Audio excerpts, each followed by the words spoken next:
Merci, je suis enchantée de retrouver tous les amis de la Saphir et les amis du Nord, bien sûr.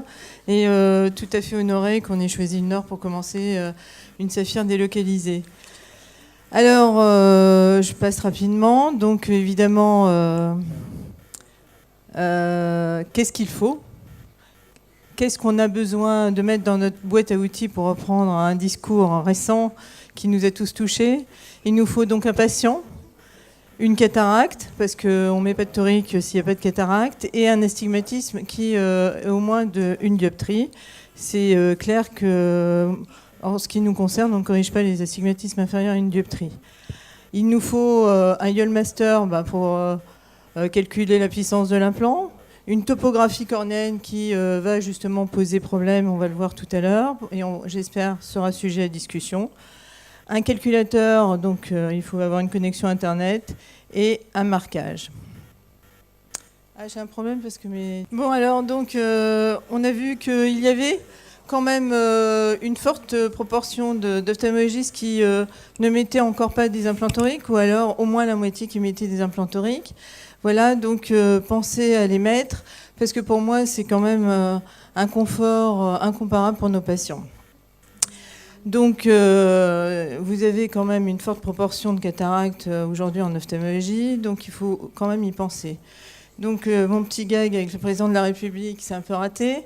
Mais enfin, voilà, il vous faut le YOLMaster, il vous faut donc une topographie, il vous faut Internet, et il vous faut un marquage. Quand vous avez tout ça, il n'y a pas de problème, vous pouvez implanter un torique. Alors, vous avez plusieurs types de topographes. On en discutera, j'espère, tout à l'heure. Moi, j'ai eu quelques gags avec les topographes antérieurs sur les patients qui avaient des problèmes de pathologie cornéenne, en particulier de pathologie de surface. J'en avais discuté à la SFO avec Guettinel, qui avait présenté. Et aujourd'hui, toutes les cataractes chez nous ont un pentacam, parce que, à mon sens, c'est plus sûr de se fier sur une deuxième topographie. Donc le pentacam me semble un peu plus crédible et en tous les cas reproductible au niveau de la mesure de votre astigmatisme. Donc vous avez la mesure de la face antérieure, la mesure de la face postérieure et le calcul de l'astigmatisme total qui quelquefois diffère. Alors, est-ce que finalement, il faut prendre uniquement la face antérieure ? Est-ce qu'il faut prendre la puissance totale ? Ça aussi, c'est une question à laquelle il faudrait répondre. On a fait une étude, on mène une étude actuelle sur justement la mesure totale de l'astigmatisme. On ne prend que cette mesure. On verra, puisqu'on aura l'occasion de la comparer avec une étude antérieure, sur la topographie cornéenne au topographe antérieur. N'oubliez pas de bien regarder vos topographies et d'éliminer un kératocone débutant, c'est très important. Alors donc, ce problème de topographe, puisqu'on a eu l'occasion d'avoir deux patients qui avaient un problème de surface qui avaient modifié donc leur topographie, montre qu'en fait, il est préférable de prendre le pentacam, enfin à mon sens, que les topographes antérieurs seulement. Et est-ce qu'il y a beaucoup de différence entre la puissance, l'astigmatisme antérieur et l'astigmatisme postérieur et total ? Il n'y a pratiquement pas de différence, comme on peut le voir. Donc on peut prendre de toute façon la mesure quand il y a peu de différence antérieure ou totale. Ça n'a pas énormément d'incidence sur votre calcul d'implant.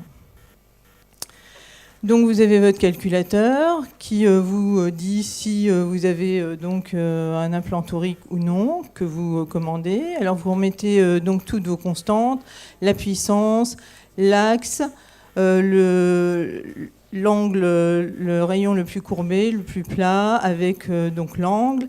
Et vous avez aussi, vous devez mentionner votre incision.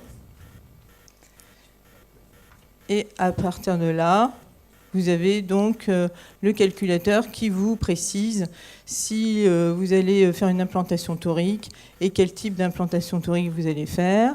Ensuite, le marquage qui est indispensable donc sur le patient assis avant d'allonger le patient. Alors si vous faites une topique ou si vous faites une anesthésie locorégionale.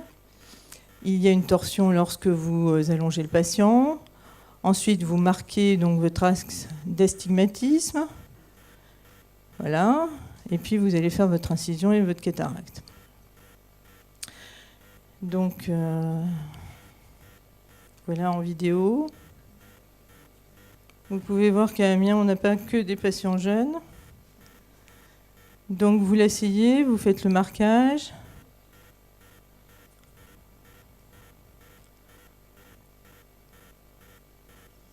Vous essayez de vous munir d'un feutre plutôt fin, car là on peut voir. Donc là on n'a pas de système Callisto jusqu'à présent, mais ça y est, on l'a enfin. C'est quand même plus pratique pour faire un capsuleur X6 reproductible.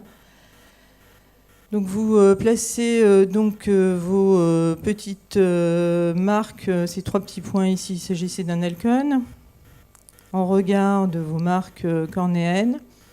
Puis vous retirez le produit viscoélastique devant et bien sûr derrière, comme d'habitude.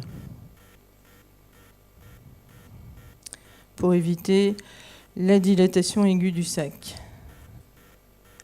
Donc le système Callisto est précieux. Donc c'est projeté uniquement sur l'oculaire du chirurgien et pas sur l'aide. Donc au niveau enseignement, il faudra effectivement qu'on puisse aider nos collaborateurs pour qu'ils en bénéficient. C'est intéressant parce que vous avez la taille du capsuleur X6 et également donc, votre axe d'astigmatisme qui peut être relié, ce système peut être relié à votre YOL Master et à votre calcul. Vous avez également un système de smartphone qui peut être rattaché donc, à votre système de mesure de calcul d'implant et à vos observations informatisées en consultation et être basculé donc, au bloc opératoire. Donc nous avons fait une étude sur analytique, je vois pas bien, analytique monocentrique non randomisée entre novembre 2009 et novembre 2011, puis on l'a reprise. C'était simplement pour montrer donc, nos résultats. Et on a retrouvé, donc, au niveau des critères d'inclusion, on a éliminé les patients âgés de plus de 18 ans, présence d'un astigmatisme donc supérieur à une dioptrie, les patients motivés par l'indépendance de lunettes de loin et l'absence d'autres pathologies associées à la cataracte comme la dégénérescence maculaire liée à l'âge. On a fait donc un bilan post-opératoire, on prenait des photos, on mesurait régulièrement le décentrement de l'implant éventuellement. Cette étude a été faite donc sur 6 mois et nous avons fait un questionnaire de satisfaction assez succinct. À quelle fréquence portez-vous des lunettes pour la vision de loin et sélectionnez votre degré de satisfaction.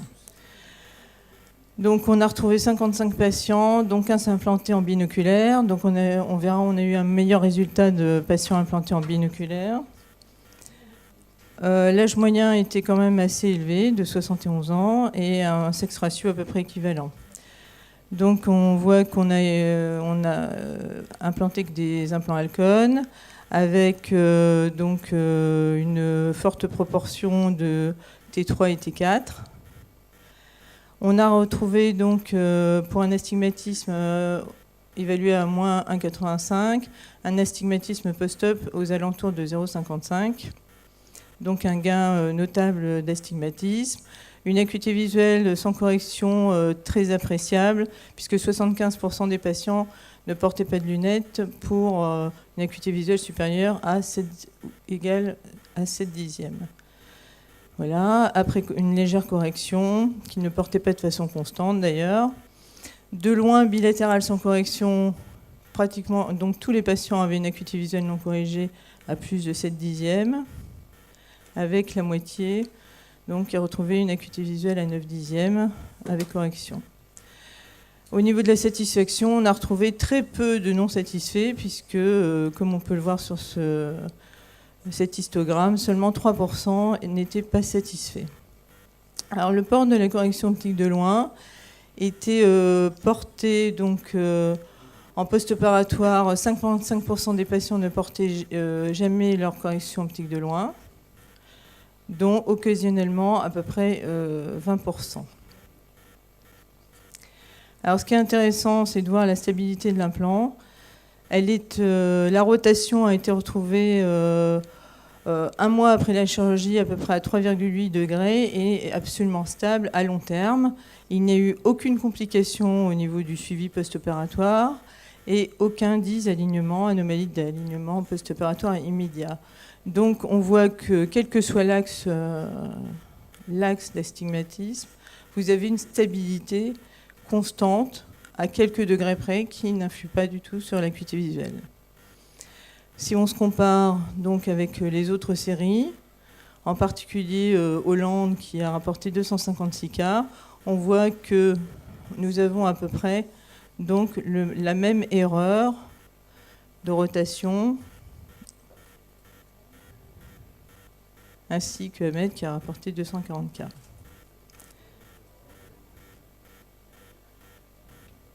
En conclusion, on peut dire qu'à l'heure d'aujourd'hui, il est légitime de proposer d'une façon systématique aux patients une implantation torique pour un astigmatisme au moins supérieur à 1.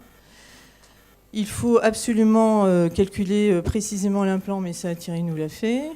Il est légitime de bien vérifier vos topographies, de ne pas en rester à la topographie antérieure s'il y a une pathologie de surface. Il faut bien examiner son patient à la recherche de cette pathologie de surface. Cette correction permet d'obtenir une excellente correction de la métropie qui entraîne une satisfaction très importante chez ces patients astigmates qui déclarent voir mieux après la chirurgie de la cataracte qu'ils n'ont jamais vu. Voilà, je vous remercie.